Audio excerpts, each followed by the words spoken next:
guys, so I'm out in the garden again today. I really don't want to be out here.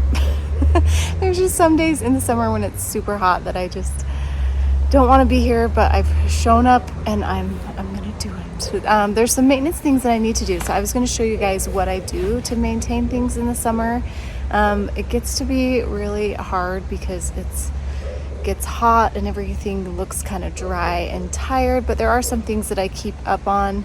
So I'm going to talk about what products I use and what fertilizers I use and what maintenance things I do weekly that help me here in northern Utah. I'm in gardening zone 7B, and so I'm going to show you those right now. So this is the one thing that I really try to keep up on. Well, there's a few that I really try to keep up on, but I love this plant food by Proven Winners. I have tried Miracle-Gro as well, but I like this one, and I think what makes it different, it has iron in it, and it makes my plants a lot happier, especially here in Utah where we have high alkaline soil, and that kind of binds up the iron, and so our plants can't take it in, and so that messes with the chlorophyll, and actually a lot of your plants can die. So this has a little bit of iron, not a ton, but enough to make my plants pretty happy. So I apply this once a week, and I'll show you what I do. I've tried different of these sprayers, and I do like this one. I don't like that you can't have the trigger hold down the whole time. You have to like hold it yourself, so that is kind of tiring after a while. I have a Miracle-Gro one, and that one allows you to do that, but I like this one because it allows you to release a certain amount that you want, and I always put it on 1 tablespoon. So this is a powder. So what I do is I'll just pour some of this powder in here. You can look at the back of the container. I kind of just dump some in. I'm not like too precise. And then you put water in here, and then you hook this up to your hose, and then you just fertilize your flowers. So the flowers that I really focus on are my petunias. Let me go to them. So the petunias, it's nice to do because they are sterile, and so they have to be forced to bloom. So they need fertilizer to bloom more. These are looking really good, and I have been fertilizing about once a week. I missed a few times because I've been on vacation quite a bit this month, but every time I've come home, I've tried to do it in between each trip. But they're doing pretty good. So I'll come around and I'll spray these, like I said, once a week. And I mostly focus on the petunias. Once in a while, I will give other plants a shot. And of course, I will do it to my pots over here as well, and my window box right there. And then I'll even come over here in like my cut garden and give these plants a little shot of it as well. There's something else that I do for petunias. They can be a little more high maintenance, but I love the impact that they bring in the garden. It's just so nice. So let me show you the other products. I come with this Monterey BT, and this helps with budworms or the little caterpillars that you see. Get them in Utah, and if I don't keep up on it, they will definitely eat all the blooms of my petunia. So what you'll notice, and I don't have any eating them right now, but you'll just notice that you won't be getting any blooms out of your petunias. You can tell that they've been eaten, and mostly eaten almost wholly. Right now on my petunias, I do have little bites in them, and I'll show those to you. And maybe I don't have any, but let's see. The grasshoppers were in here, and I'll show you what I use for those. And they were munching on these, but they left like little holes, and it wasn't like budworms. Budworms will come and like totally completely eat this, and you'll see just like a little bit left with little chomp marks around it, and that's when you know that's the budworms, and they will just eat all your blooms. And so what's nice about this Monterey BT spray is that it only targets the caterpillars, and it won't target any other bugs. So that's really nice. And so I definitely do that as preventative once a week. It takes care of that problem. The first year I had petunia baskets, I didn't really know what was happening until too late, and it pretty much killed my plants. And then I learned after that that in my yard, I definitely have to do some maintenance for that. So I have to do that once a week, and I've been pretty diligent. So I'll come out at night and spray this. I'll put 4 teaspoons per gallon in this, and I will just go around and spray all my petunias. I'll fill this up with water and use this pump spray. So that's how I like to do that. So I've been pretty diligent about that, and I haven't had any problems since, so that's really nice. And then this last product that I use is EDDHA Iron Chelate. So it's chelated iron. And here in Utah, we have such high alkaline soil, like I mentioned before, and I'll show you what the leaves look like on it so you can kind of tell if you have anything that's chlorotic that needs extra iron. I have to treat a lot of things, especially as it gets kind of midsummer. I see things start to suffer a little bit, and this just really perks everything up, and it'll bring that nice bright green. Well, it's actually a dark green color, and it makes everything just a lot happier. In fact, things will eventually die, and I'll show you some plants that are actually dying in my neighbor's yard, and what I have done to some of my things to help. And I have to treat even trees, so this is really interesting. It's a powder. Just open this up. Don't want it to spill. And it's just like straight on iron. It's like a really quick shot. So, and it'll work really fast. So it's really nice. I like it. It's a fine powder, and it will almost turn black when you put water in it. So what I do is I sprinkle it around my plant, and then water it in, and you'll just see the results instantly. And I'll show you on a few plants that I've already treated because they really needed it badly, so I just came in and gave them a quick shot. So let's go look at that, and I'll show you what I'm talking about. This lavender is even a little bit chlorotic, and you can see that some of them are lighter. It's kind of hard to tell in the sun here, but it's supposed to be kind of blue, and these are lighter, and they definitely need some iron. So you can see the little grasshopper in there. They've kind of been little buggers this year. I haven't really had to deal with grasshoppers much. Okay, and then see this tree right here? So this is a maple tree in my neighbor's yard, and it's actually dying. I'm like trying to decide if I should say something to them or not. I probably will, but I don't want to be that annoying neighbor. But this is my maple tree here that I've treated with iron. It's supposed to be kind of darker green, and last year I put quite a bit of iron in this, and this year I haven't really had to do any. I'll probably just give it a little bit though, just to maintain it. But if you drive around Utah, you will see a lot of maple trees that look like this, and this is dying because it can't take up that iron, and then it won't get the chlorophyll. Probably not explaining this completely scientifically, and so that it won't be able to do what it does to grow because it needs chlorophyll. So eventually this tree will just die. You can see that part of it is kind of green here, and most of it's kind of yellow, and that's because it's chlorotic. So I do not want that to happen to my maple tree. In fact, in our old yard we had a maple tree and it died, and I'm pretty sure that's why it died, and I just didn't really know back then. But if you drive around to all the neighborhoods around here, there's so many maple trees, and they're just, I don't think, meant to really be in our area because our soil's so alkaline. And then people don't know that they're chlorotic. They just kind of think they're a lighter leafed tree, but they are. And I'm just like, oh, another maple tree dying. It makes me so sad. So I'm gonna definitely keep treating that one. Let me show you a few other examples, especially the things that I gave a quick shot to the other day. Okay, so I've decided to leave these pansies in here. I've never left pansies this long. So I don't even know what to do with them. If you guys know, do I need to cut these back to let them like not go to seed and rebloom? They just keep reblooming, and they're looking really pretty. So I didn't really intend to keep them up so long, but I've kept them up. But as you can see, they are definitely chlorotic, and this is a really, really good example. So this is a lighter leaf, and it has this dark green veining that you can see, and that's when you can really tell that something's chlorotic. So I gave these a shot of that chelated iron, and it's starting to take it up. So you can see this leaf is starting to be definitely more green, especially when compared to that leaf. So it's starting to recover. In fact, a few of these had died away, and I think that's really only the reason that they have is because of that. So you can see where it's more green, and here where it's lighter green, where it needs to definitely fill in.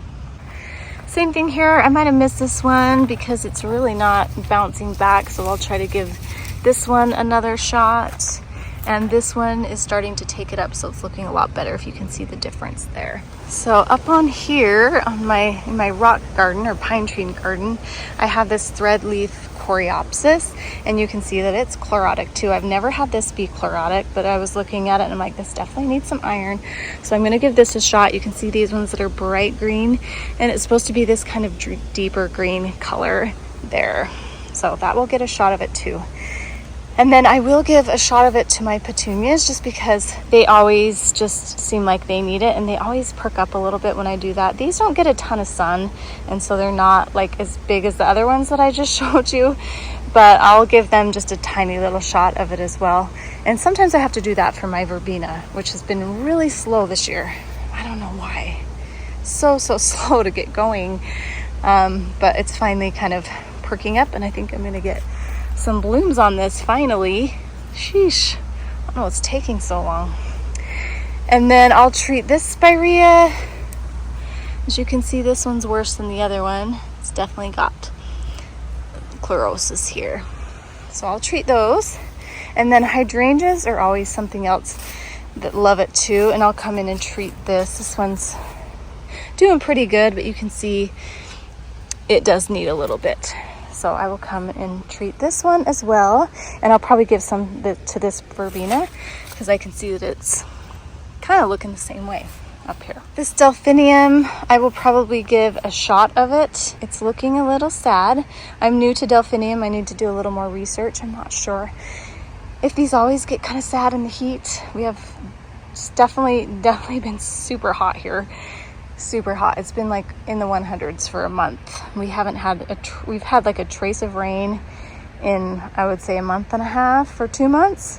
So it's just been really hot and dry, and this plant's kind of having a hard time, but I do think I'm going to come in here and help it. This is my pincushion flower. It's coming back. I think the heat was just too much for it, and it pretty much died all the way back, but it's coming back. But it's a little chlorotic as well, as you can see. So I will. This also needs some. As you can see, there's just some lighter areas that need it, and I do remember treating it last year. And this bindweed drives me crazy. Oh my gosh, this bindweed is ridiculous. Look at this. Just hate it. Just grows here so much. You need to get that sucker out of here. I'm also going to come here for a second video and deadhead and kind of take care of a few other maintenance things, but it's so hot today. Okay, I'm going to get on it right now. First, I'm going to start with the fertilizing, spray fertilizer, then I'm going to come through and do the chelated iron. I also wanted to mention that I am going to fertilize these geraniums as well. I don't think they really need it, but I have been doing it, and I do find that they actually do get more blooms when I do it. I've been doing that area as well. I'll hit all my annuals really with it, but I'll mostly focus on petunias.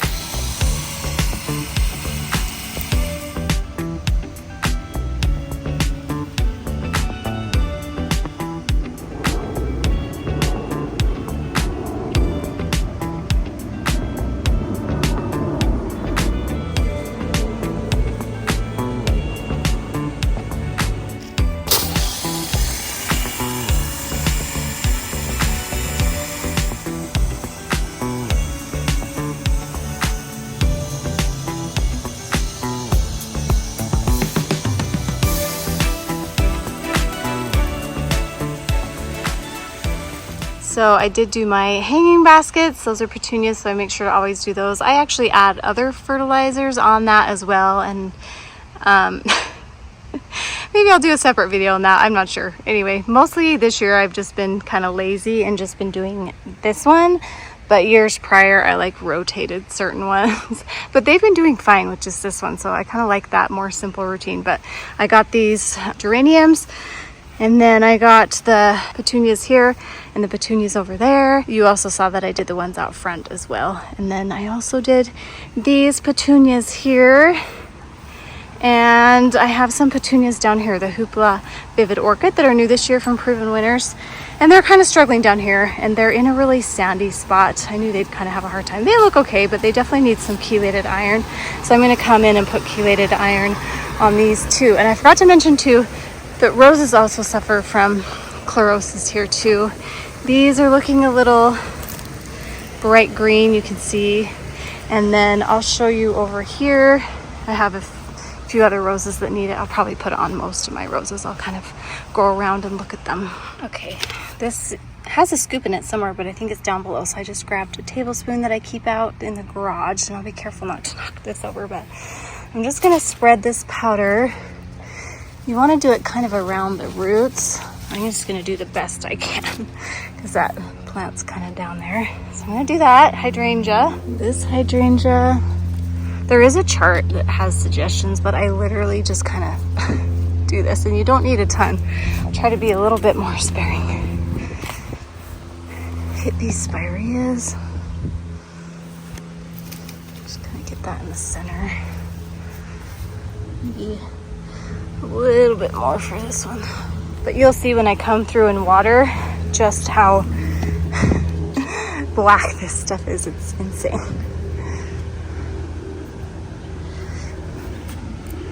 Let's see, where's the base of this one? Here. I'm gonna hit these.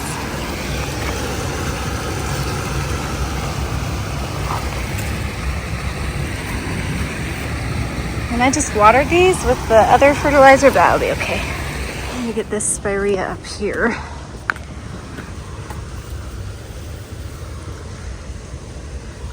Maybe a little more. And actually this catnip looks like it's suffering too. I need to remember what I'm putting this on.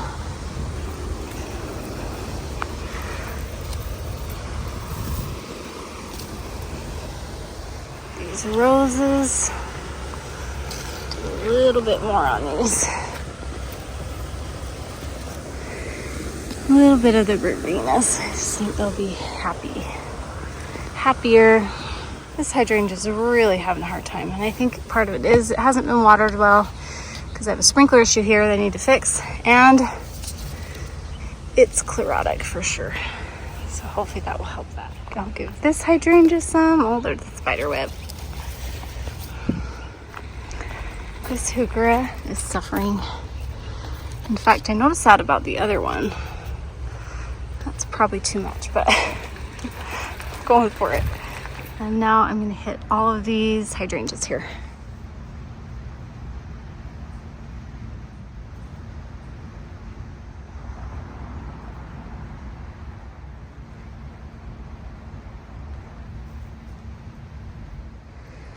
This stuff is so messy. I'm going to hold my phone now, but I'm going to clean my hand off. I'm going to get this lavender here.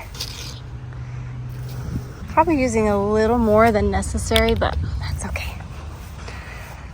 It's not gonna hurt anything. But it is a little more expensive, so I have to keep that in mind. Okay, this, see how this has some chlorosis? Hopefully you can see that on the leaves. These are bright, dark green. These are a little more chlorotic, the stem. Hopefully you can see that, it's really bright. This rose is going to be a lot happier. On to these roses.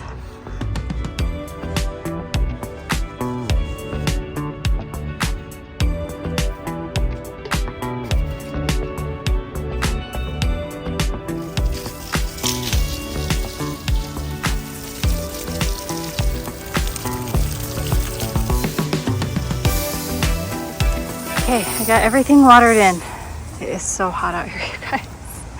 Got my roses all watered in, all my hydrangeas, this lavender that really needed it, spireas over there. I did run out, so I'm gonna have to order more because I wanted to hit these spireas here, but they weren't as bad as the other ones. And then there's some trees that I want to get. I'm gonna add a little bit more to that maple just because I think a little bit can't hurt. And then I got the hydrangeas up here, and then for this area I got all the hydrangeas and everything. I just turned this sprinkler on just because it's on a hill, so it's easier to water. That will kind of let it settle into the earth. I will say that I just water it lightly. I don't water it a ton just because you don't want to wash it out of the area.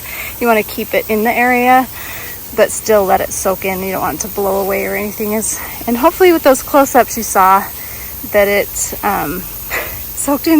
soaks in pretty good, and it's like a bright color, and it's messy and it gets on your hands. I'm sure it's all over my face because I've been wiping the sweat off my brow. That should water it in pretty good. I actually treated my petunias over there as well just because I thought they'd appreciate it. Oh, hit by sprinklers. Everything's gonna be a lot happier.